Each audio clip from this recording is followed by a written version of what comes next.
I want to share about prayers because I want us to pray. I want to share why should we pray. I want to share about prayers. Why should we pray? Why should we pray? Kwa sababu usipoelewa purpose ya kitu fulani hauwezi ukakitumia kwa njia iliyo sawa. So many a times we have misused prayers kwa sababu hatujaelewa kwa nini tunaomba. Ni vizuri kujiuliza hilo swali kwa sababu hilo swali linakusaidia kuelewa kwa nini. Why are you here? Bwana Yesu asifiwe. Kuna watu wanakuja kanisani show, hao hakujagi Kingdom Seekers. Kuna watu wanakuja kuangalia ni nani ambaye kona gari mpya, ni nani yako na nguo smart, nani yako na nywele ile latest. So kanisani kunaweza kuwa na watu wengi wanakuja kanisani for different reasons, kwa njia tofauti. Kuna mtu anakuja kwa sababu anataka kupata msichana mzuri wa kuoa na wasichana wazuri wamebaki kanisani. So I want to answer that question, why should we pray? Why should we pray? Ukielewa kwa nini unaomba, then utaomba. Na niseme ya kwamba Mungu, God does nothing but by prayer and everything with it. Mungu hakuna kitu anachokifanya apart from prayer, kujibu maombi. Mungu anafanya kile anachokifanya, anafanya kujibu maombi. So without prayers, Mungu hakuna kazi anafanya. So without prayers, Mungu hana kazi, Mungu haina kazi. Jina la Bwana libarikiwe. So prayer is everything. When we pray as a church, when you pray, wakati unaomba unapatia bigu kazi. So unaweza ukawa na shida, unaweza ukawa na matatizo, unaweza ukawa na shauku, lakini usipoomba bigu inaangalia, inataka kufanya lakini haitafanya.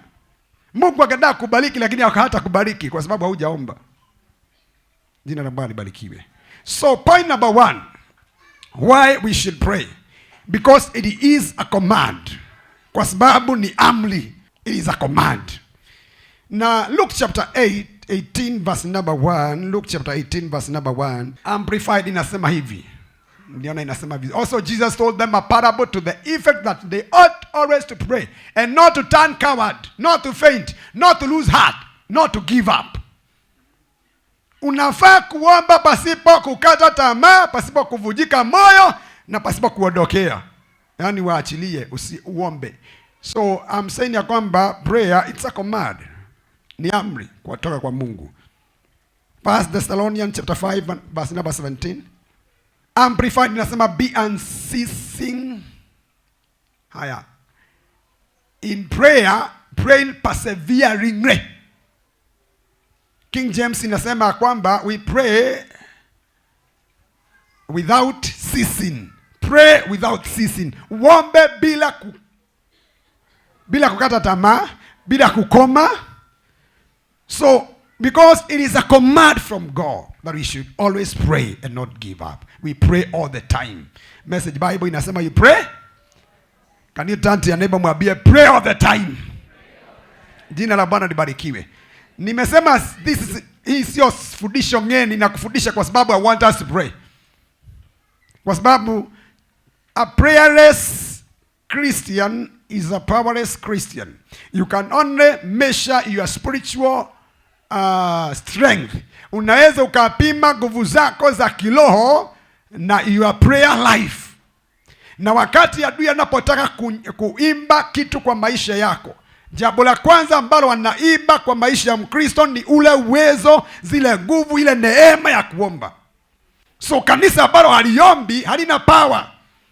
So the moment umeona kwamba umeanza kushindwa kuomba, ujue ya kwamba umeanza kumalizwa. Bwana Yesu asifiwe. Nikiwa pastor, nikiwa mchungaji, nikiona kanisa ama nisikie kwa roho watu nikana kwamba wamelegea hawaombi, that's a bad sign, that's a bad signal. Hiyo ni kungojeka polepole. So prayerlessness, naweza nikasema ni ugonjwa ambao it's a silent killer. Bwana Yesu asifiwe. Wakati naona kwamba hauwezi kuomba, ujue umeanza kufa pole pole. So hiyo ni virus baya. Jina la Bwana libarikiwe. Prayerlessness, it's like a virus. It kills slowly, inaua pole pole. How is your prayer life? Kanisa ambalo halina maombi, ama mtu yeyote, wacha nisitumie kanisa kwa sababu watu wengine tukisikia kanisa unafikiria anza kitu ambacho ni cha watu wengi, lakini wacha niseme ya kwamba maisha ya mtu ambao haina maombi ni kama ukiwa saa hizi unataka kuishi lakini you are not breathing. Nikikwambia usipumue, unaweza ukakaa muda gani without breathing? Bwana Yesu asifiwe. Unaweza ukaishi bila kupumua. So kama huwezi ukaishi pasipo breathing, pasipo kupumua, then you are spiritual man without prayers. He or she, hawezi akasurvive. He cannot survive. He cannot survive. Your spiritual man cannot survive if you are not praying, because prayer it's like an oxygen. Ni kama oxygen kwa maisha ya Mkristo. Na that's why mimi nikiwa mchungaji huwa napenda kusema mambo ya maombi. Tuombe. Kuna mtu fulani alisema kwamba success ya maisha ya mtu, success point, akaulizwa kwa nini amesucceed in life, akasema ni kwa sababu point number 1, prayers. Jambo la pili ambalo nilifanya, prayers. Jambo la 3, prayers. Jambo la 4, prayers. La 5, prayers. That was the secret of his success. Your secret ama your success is hidden in power of prayer. Bwana Yesu asifiwe. Kufanikiwa kwako kumefichwa katika maisha yako ya kuomba. Hallelujah. So nimesema kwamba why you should pray, because it is a command. Verse number 19 yake, First Thessalonians chapter 5 verse number 17, nimesema you pray all the time. Verse 18 says, verse 18 nasema kwamba give thanks in all circumstances, for this is the God's will for you in Christ Jesus. Verse 19 nasema do not put out the Spirit's fire. Do not put out the Spirit's fire. Sisi ambao tumeokoka, we have the power of the Holy Spirit in us. You have the Holy Spirit in you. Na yule Roho aliye ndani mwako, the Bible says kwamba he makes prayers. Huwa anatuombea kwa kuugua ambako hakuna neno linaweza kaeleza. So wakati Roho Mtakatifu anataka kuomba, do not suppress him.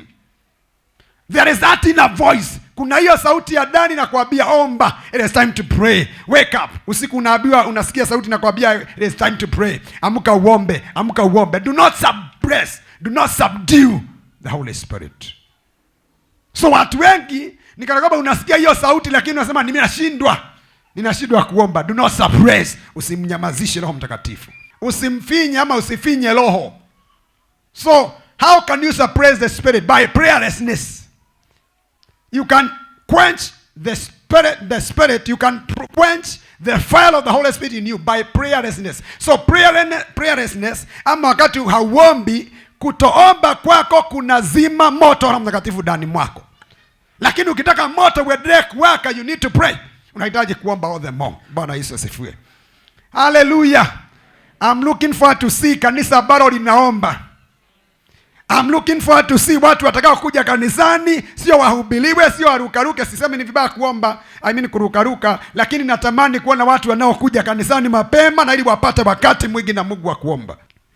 Bwana Yesu asifiwe. You have to love prayers. Hallelujah. Lazima tupende maombi. Lazima ufundishe mwili wako, system za mwili wako kuomba.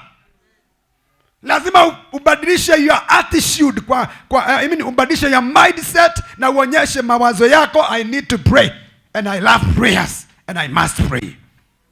Hallelujah. Haya, point number 2. It is one of the strategies for fellowship with God.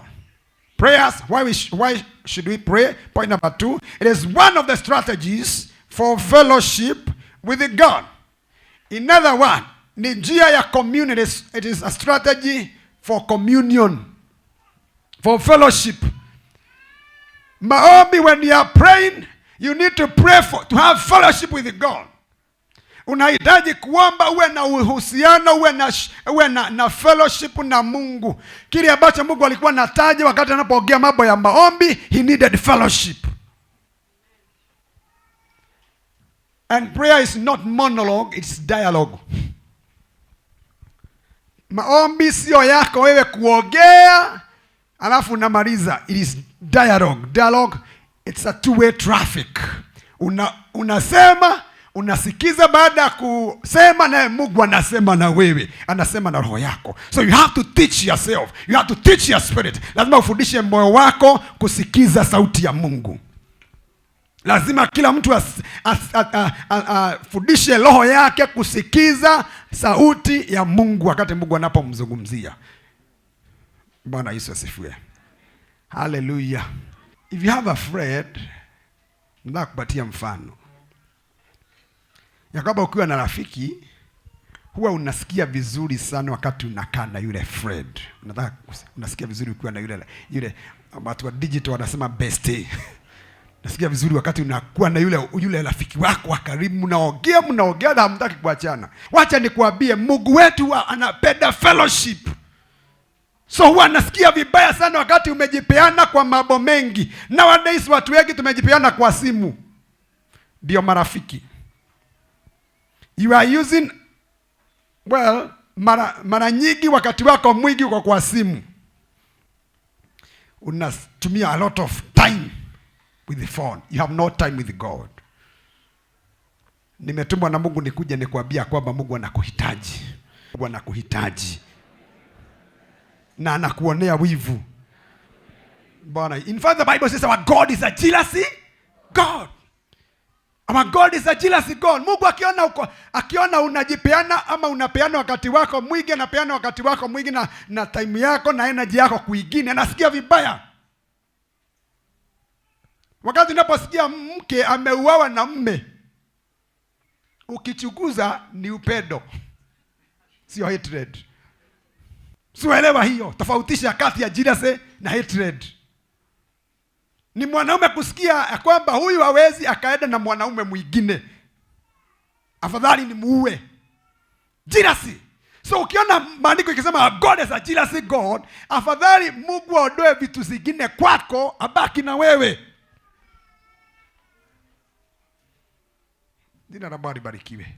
Mungu akiona kwamba unabebwa na mambo mengi, unabebwa na dunia, afadhali aondoe hayo mambo mengine yote, abaki na wewe.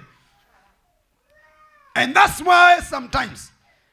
why sometimes unaweza ukapitia mambo magumu, kwa sababu wakati unapopitia mambo magumu unakaa kwa Mungu. Hiyo najua hakuna amen. Jina la Bwana libarikiwe. Na ili kuweke pale, Mungu wakati mwingine anaweza akakunyima vitu zingine ama akuondoe kwa comfort zone na ili ubakie kwake. Utegemee kwake, ukae kwake vizuri. Otherwise Mungu anaona kwamba wakati umeanza kuinuka umeanza kumsahau. Kuna washirika waendagi kanisani Sunday because they are very busy. Wamepata pesa nyingi, wanaenda shopping Sunday na hakuna siku nyingine ya kwenda shopping. Bwana Yesu asifiwe. Mungu anaangalia na shida sasa. Nani anachukua nafasi kubwa kwa maisha yako? So hiyo inakuambia. So nimesema kwamba it is one of the strategies for fellowship with God. Mungu alikuwa anataka fellowship. As Corinthians chapter 14 verse number 2 inasema, for anyone who speaks in a tongue does not speak to men but to God. When you speak in new tongues, when you speak in another language ambao ni Roho Mtakatifu, the Bible says that you speak to God but not to men. Indeed, no one understands him because he utters mysteries with his spirit. When you are speaking in tongues, Paulo akasema kwamba wakati unaongea kwa lugha, hizo lugha unanenea Mungu.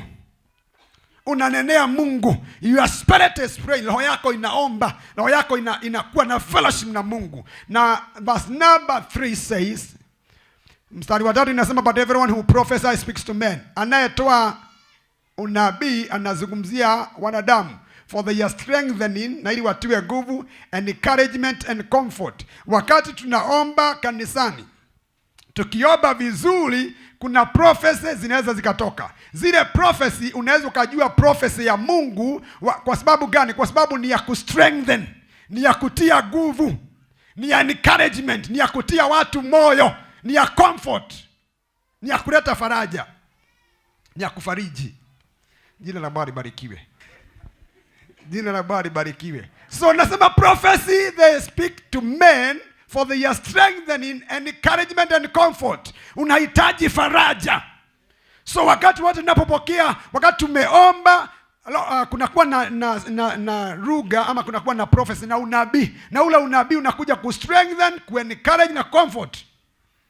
Sasa kuzungumzia mambo ya prophecy, lakini allow me kidogo nitaje kidogo hii. Ya kwamba kanisani wakati wote kunapokuwa na prophecy, unabii, unasikia pastor ama mwenye kuongoza kiibada nasema sikize, wacha tusikize vile Roho Mtakatifu anavyosema. Sometimes unaweza ukasikia watu wengine wanaongea in tongues, wanaongea kwa lugha. Anapoongea kwa lugha tunasikia kwamba tusikie tafsiri. Hiyo tafsiri ikitoka inafaa kutoka ifuatane na hayo mambo matatu: strengthening, encouragement and comfort.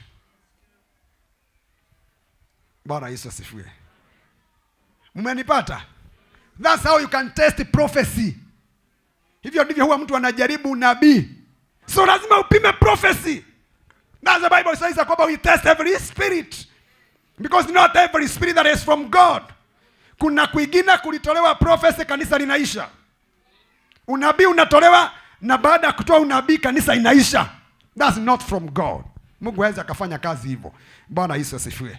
Verse 4. He who speaks in a tongue edifies himself. When you are speaking in tongues, you are speaking to God. And wakati unapoongea na Mungu, you are edifying yourself.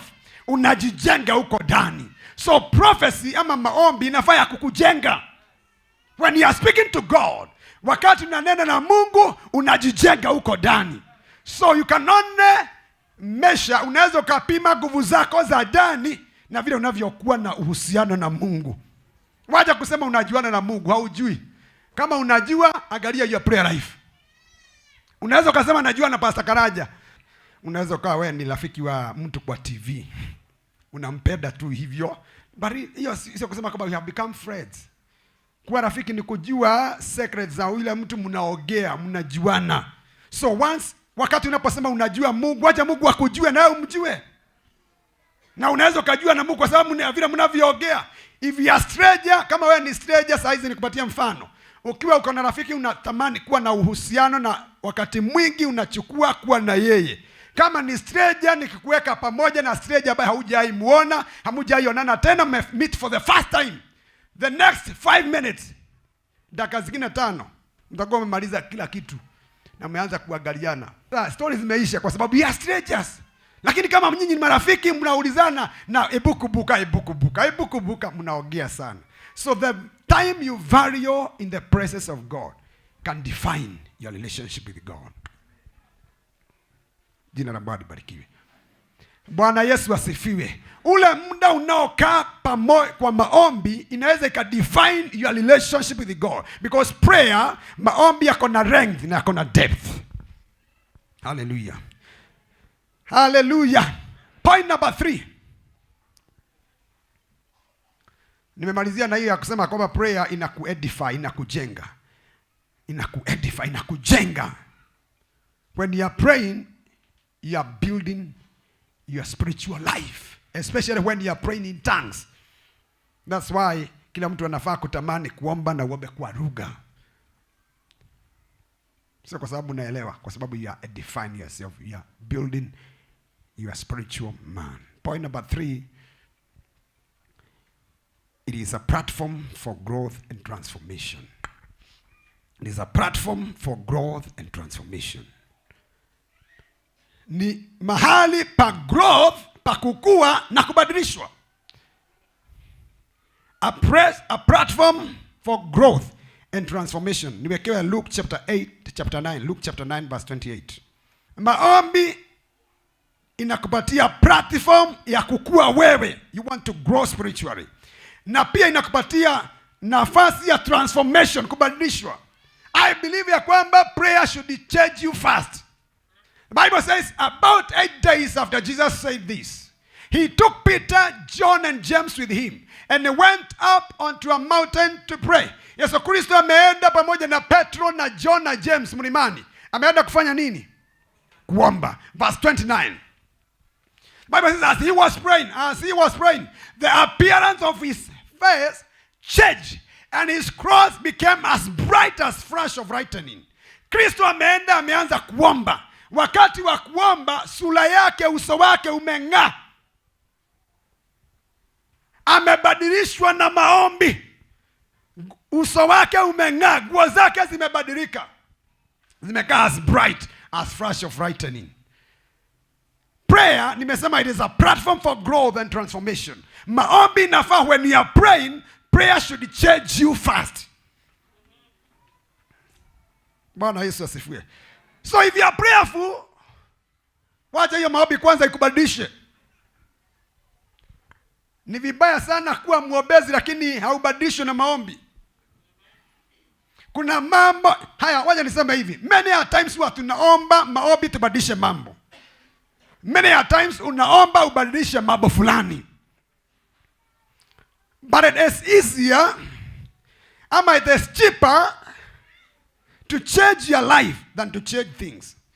So when you pray, maombi nafaa ikubadilishe, kwa sababu ukibadilika utabadilisha mambo mengine. Na ni rahisi wewe kwako kubadilika kushinda kuomba maombi ibadilishe vitu zingine. Kama umenipata sema amen. Kristo ameomba, sura yake, uso wake umeanza kung'aa, kumelemeta. Nguo yake imebadilika. You can imagine, labda nguo yake ilikuwa mzee, lakini ameomba nguo imekaa kana kwa brightening. Haungeiangalia kwa sababu ya maombi. Bwana Yesu asifiwe. Ni vibaya sana ukiishi the same yesterday, today and forever. Haubadiliki, na kutobadilika kwako it is as a result of prayerlessness. So when we pray, maombi lazima itubadilishe. Wewe mama ambaye umeokoka na mzee wako hajaokoka, wakati unaomba maombi ikikubadilisha, mzee atabadilika haraka. Kabla hujaombea mzee abadilike, hebu wewe badilika. Many a times tunaomba maombi, tunaambia Mungu change my family, change my destiny. Can you change fast? Badilika wewe. Ukishabadilika, hao wengine watabadilika haraka sana. Na Mungu akataka kukubadilisha wewe. Mungu akataka kutubadilisha sisi.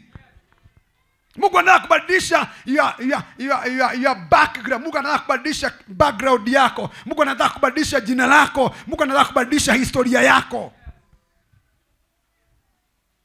Mungu wetu anajulikana kwa kubadilisha. Kristo amekuwa katika maombi. Na wakati anapoomba, unaona maandiko inasema ya kwamba aliomba sura yake ikabadilika. Baka nafikiri ndio the same kwa Moses wakati alipokuwa akienda mlimani. Angekaa 4 days and nights kwa mlima Mount Sinai. Akiteremka, wana wa Israeli wanaanza kukimbia. Yeye hajui kwa nini wanamtoroka. Baka ikabidi Aaron aje amwambie, tafadhali chukua kitambaa ujiwekelee kwa uso, kwa sababu hawa watu wanakuogopa. Kumbe ndio sababu watu wakiomba, watu wengine wanaanza kutoroka wengine. Naanza kuogopa watu. Naomba sasa watu waanze kukuogopa because you'll be praying. Katika jina la Yesu. That's why Kristo akatoka mlimani akiingia kama vile alivyoingia katika kijiji cha Genasareti. Mtu ambaye alikuwa amepagawa na mapepo akakuja akauliza Yesu, umekuja kutufukuza? Umekuja kutuondoa hapa? Wanaongea hata kabla hawajakemewa, kwa sababu ametoka katika mahali pa maombi, amebadilika. Yeye ungemuuliza hangejua. Mtu akiomba hajui amebadilishwa. Ni hali zinamwambia. Ndio sababu nikasema hapa siku nyingine ya kwamba ukiomba uone watu wengine wameanza kukutoroka, waje kusema umesuffer rejection. Ukiomba bwana yako aanze kukuinukia, waje kusema kwamba mambo imeharibika baada ya kuomba. Because prayer produces fire.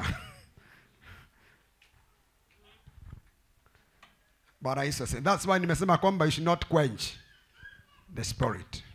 Should not quench the spirit. So wakati unapoomba, you are keeping the fire burning. So maombi inafaa kubadilisha. So wakati unapoomba unaweza ukaomba na umwambie Mungu change me. Kuna hali nyingi tunaomba Mungu abadilishe, lakini God want to change you, because once you are changed, you are going to change kile ambacho ulikuwa unataka kibadilishwe. Prayer, point number 4.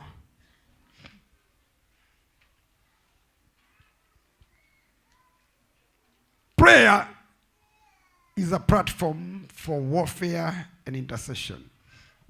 Prayer is a platform for warfare and intercession. In the book of Acts chapter 12 from verse number 5. James ameuawa. Katika kanisa la kwanza, James ameuawa. Baada ya kuuawa, Peter akashikwa. Alikuwa wakati wa Passover, naye pia uawe. Herod akafikiria hii ndio kawaida, hii ndio sasa ndio pattern. Nimeshika James, nimeua. Sasa nimeshika Petro, next. The Bible says, verse number 5, so Peter was kept in prison, but the church was earnestly praying to God for him. Petro ako prison, but the church was praying. Kanisa lilikuwa linaomba. Because prayer as a platform for warfare and intercession, wakati kanisa lilikuwa linaomba, maombi yalienda yakafanya bingu ifuguke to an extent ya kwamba bingu ilituma malaika aje afugue prison na ili Peter awe released. Kulikuwa na kesha kama ile watu tunakuja hapa. Bible says kwa sababu baada ya kuomba Petro ameachiliwa, gates za prison zimefunguka zote. Petro ameenda kule maombi ilikuwa.